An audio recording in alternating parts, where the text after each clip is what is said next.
21,000కు పైగా సినిమాలు, 100 కోట్లకు పైగా పైరసీ దంతా, 50 లక్షలకు పైగా సబ్స్క్రైబర్లు. Kukatpally to France international network ఉన్న ఒక విశాఖ కుర్రాడు ఇప్పుడు బెయిల్ పై బయటకొచ్చాడు. 5 ఏళ్లలో సినిమా ఇండస్ట్రీకి 24,000 కోట్ల గండి కొట్టిన ఐబొమ్మ రవి తన సిండికేట్ ని పునరుద్ధరించుకుంటాడా?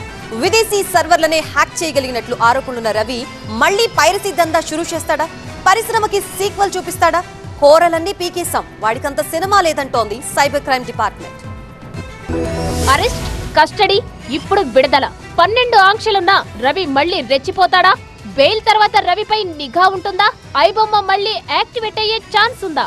3 నెలల జైలు జీవితం తర్వాత బయటపడ్డారు ఐబొమ్మ యాప్ నిర్వాహకుడు Immadi Ravi. Nampally court regular bail ఇవ్వడంతో బుధవారం సాయంత్రం చెంచల్గూడ జైలు నుంచి రిలీజ్ అయ్యాడు. ఇండియా దాటి వెళ్లొద్దు, సోషల్ మీడియా ఖాతాల్ని వాడొద్దు, ప్రతిరోజు సీసీఎస్ పోలీసుల ఎదుట హాజరవ్వాలి. ఇలా 12 బెయిల్ షరతుల మీద బయటకొచ్చిన రవి ఇకపై ఏం చేయబోతున్నాడు అనేది సస్పెన్స్ గా మారింది.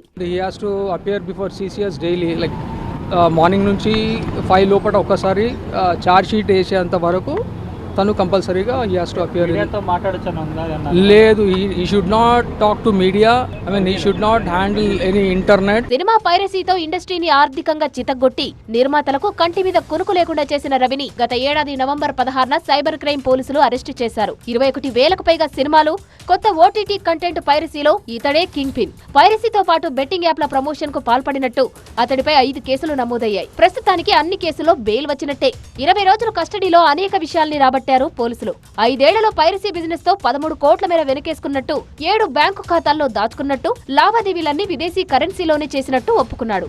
కానీ ఐబొమ్మ రవి నేతృత్వంలో 100 కోట్లకు పైగా పైరసీ దందా జరిగినట్టు ఆధారాలున్నాయి. కూకట్పల్లి ఉషా ముళ్లపూడి అపార్ట్మెంట్లో ఆఫీసు నడిపి విదేశీ సర్వర్ల ఏర్పాటుతో ఫేక్ డొమైన్లతో ఇంటర్నేషనల్ నెట్వర్క్ ను లీడ్ చేశాడు రవి. ఇమ్మంది రవి అరెస్ట్ తర్వాత ఐబొమ్మతో పాటు దానికి అనుబంధంగా ఉన్న బప్పం వెబ్సైట్లను డౌన్ చేశారు పోలీసులు. కానీ పైరసీ పూర్తిగా ఆగిపోలేదు. టెలిగ్రామ్ ఛానళ్లు, ఇతర టోరెంట్ సైట్ల ద్వారా కొత్త సినిమాల కంటెంట్ విచ్చలవిడిగా కనిపించింది. Film chamber of commerce, cyber crime department కలిసి వర్కౌట్ చేసి అరెస్ట్ చేయించిన ఇమ్మంది రవి ఇప్పుడు చాలా ఈజీగా బెయిల్ పై బయటకొచ్చాడు. రిమాండ్ లో మనీ లాండరింగ్ సహా అనేక కేసులపై పోలీసులకు వచ్చిన క్లారిటీ ఏంటి? బెయిల్ తర్వాత రవిపై నిఘా ఉంటుందా? 90 రోజులైనా ఛార్జిషీట్ ఎందుకు వేయలేదు? ఇలా మిగిలిన ప్రశ్నలు బోలెడన్ని. అటు వాట్ నెక్స్ట్ అని ఆసక్తిగా ఎదురుచూస్తున్నారు లక్షలాది పైరసీ ప్రియులు.